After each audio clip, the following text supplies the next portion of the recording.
On dit beaucoup de choses sur les femmes qui n'ont pas d'enfants. On dit qu'elles sont incomplètes, qu'elles sont égoïstes, qu'elles sont mystérieuses, peut-être même un peu sorcières, qu'elles sont certainement des ambitieuses, ou alors à qui il manque un truc. Salut les filles d'Olympe, bienvenue dans les bulles de Flo, ce défi un peu fou, vous concoctez 100 épisodes en 100 jours. Chaque bulle sera une respiration, une histoire ou un défi pour éclairer autrement nos différences, nos ressemblances et nos fameux possibles. Je suis Florence Hugui, facilitatrice des impossibles, et je vous emmène avec moi dans mes bulles d'expériences, d'anecdotes, de dialogue avec vous aussi, bien sûr. Allez, on respire et on s'envole. On dit beaucoup de choses sur les femmes qui n'ont pas d'enfants. On dit qu'elles sont incomplètes, qu'elles sont égoïstes, qu'elles sont mystérieuses, peut-être même un peu sorcières, qu'elles sont certainement des ambitieuses, ou alors à qui il manque un truc. On dit souvent, et on dit surtout, que ce sont des nullipares.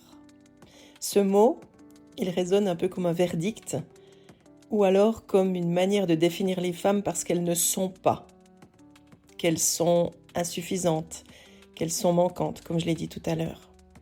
Alors j'ai eu envie de reprendre ce mot et de l'ouvrir comme une porte pour vous raconter mon histoire autour de la nulliparité, dont je fais bien sûr partie, et puis de montrer aussi comment le fait d'être mère ou de ne pas être mère n'est en fait qu'une manière d'être libre ou alors de le devenir. Et les femmes qui font pas d'enfants, elles ont aussi une histoire à raconter, une histoire qu'on a peut-être tardé à raconter un peu trop longtemps. Ça fait longtemps que j'ai le projet de raconter l'histoire de ces femmes-là.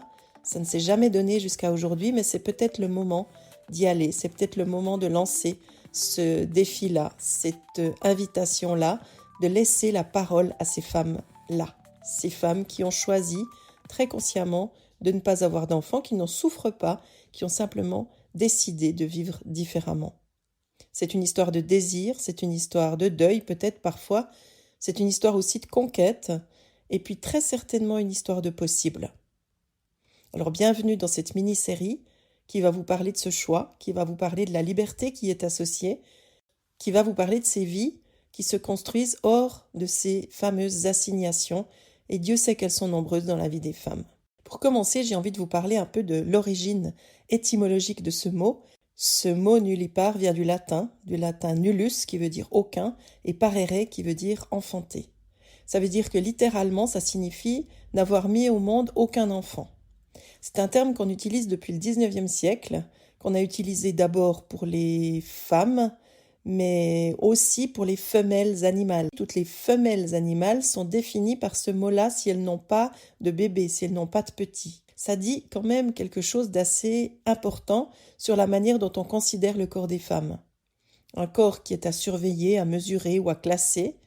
En tout cas, un corps qui est assigné à se reproduire, parce que c'est ça la principale activité qu'on demande aux femmes depuis l'Antiquité. C'est elles qui permettent de faire que l'humanité continue de vivre, continue de croître. C'est grâce aux femmes uniquement que les hommes, les femmes, les êtres humains de tous bords, de toutes identités, de toute culture peuvent arriver au monde. C'est la seule voie. On attend des femmes qu'elles produisent ce devoir maternel et on le voit à travers toutes les cultures, toutes les histoires et tous les siècles. Donc choisir de ne pas avoir d'enfants, c'est transgresser.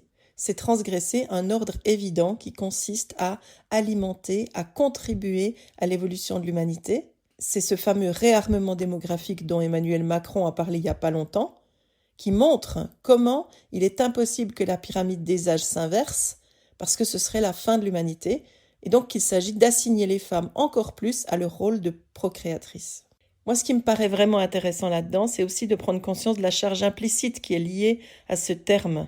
Moi, ce qui me paraît vraiment important à prendre en compte, c'est qu'à travers ce mot nullipare, il y a une énorme charge implicite.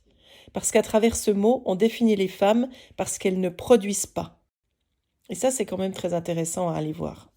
Dans les termes utilisés en obstétrique, on parle de primipare pour les femmes qui mettent au monde leur premier enfant, on parle de multipare pour celles qui en ont eu plusieurs, puis on parle de nullipare pour celles qui en ont eu zéro. On part de termes très clairement associés à l'animalité pour définir cette question-là. Le problème, c'est pas la précision scientifique, bien entendu. Elle a besoin d'être là. Le problème, c'est l'arrière-plan culturel qu'on sent à travers les termes qu'on utilise de cette taxonomie. Dans ce vocabulaire, l'absence d'enfant, il n'est jamais neutre. C'est décrit comme un manque, comme un écart. C'est peut-être aussi parfois décrit comme un risque médical ou en tout cas quelqu'un à surveiller. Et on sait que les sorcières, les fameuses sorcières qui ont été décrites par différents écrits à tous les siècles et par des écrits féministes plus récents comme chez Mona Chollet, on sait que la femme sans enfant fait partie de ces femmes dont on soupçonne la sorcellerie et qu'on va traiter comme telle dans cette société. Parce que ne pas enfanter, c'est une anomalie dans ce fameux grand plan de reproduction humaine. Et cette idée-là, elle n'a rien d'innocent. Elle glisse tranquillement de la médecine à la société.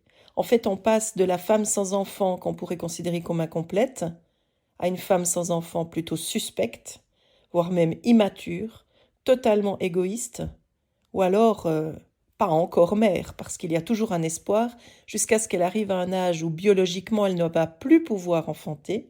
Et alors à cet âge-là, pardonnez-moi, mais que va-t-il bien pouvoir se passer? Comment la femme va pouvoir se réaliser alors que l'assignation absolue qui est la sienne, c'est celle d'avoir des enfants qu'elle n'a pas? C'est pour ça qu'au mot nullipare, j'ai envie de vous proposer celui de child free. Child free, c'est évidemment un mot anglophone qui veut dire libre d'enfant. Il est arrivé il y a plusieurs années, ça fait un moment que ce terme apparaît aussi dans les débats autour de la nulliparité, justement. C'est un terme politique. C'est un terme qui refuse l'idée de manque et qui est celui qui affirme le choix. La parentalité, c'est pas un destin, la maternité non plus, et c'est une option parmi d'autres. C'est simplement une option parmi d'autres.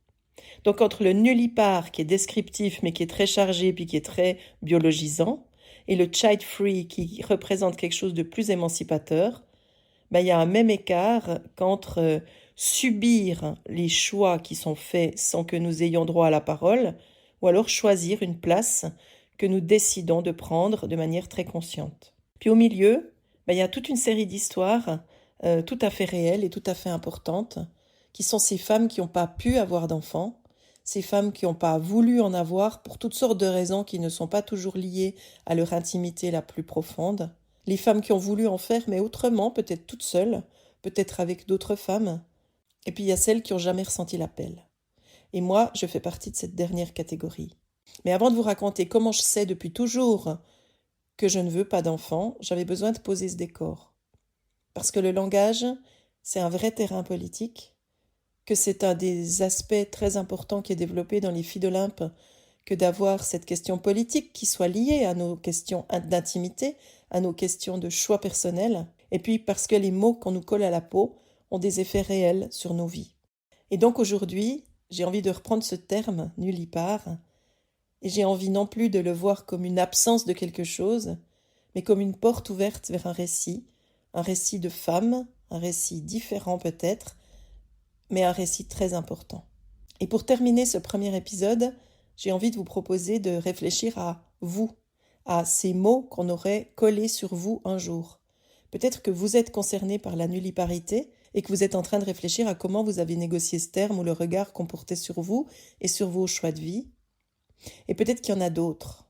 Peut-être qu'il y a d'autres mots qu'on a collés sur vous. Ces mots d'impossibilité, ces mots de manque, ces mots de personnes qui ne seraient pas exactement comme les autres. Parce qu'il y en a plein.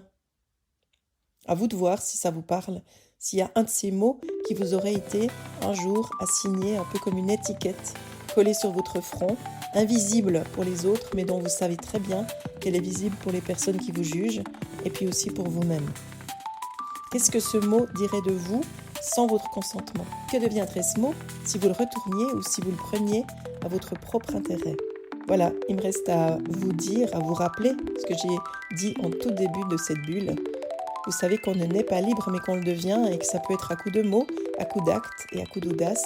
Je crois qu'on est en train de précisément incarner cette locution-là et je me réjouis de le faire avec vous. Donc je vous donne rendez-vous demain pour la prochaine bulle autour de la nulliparité.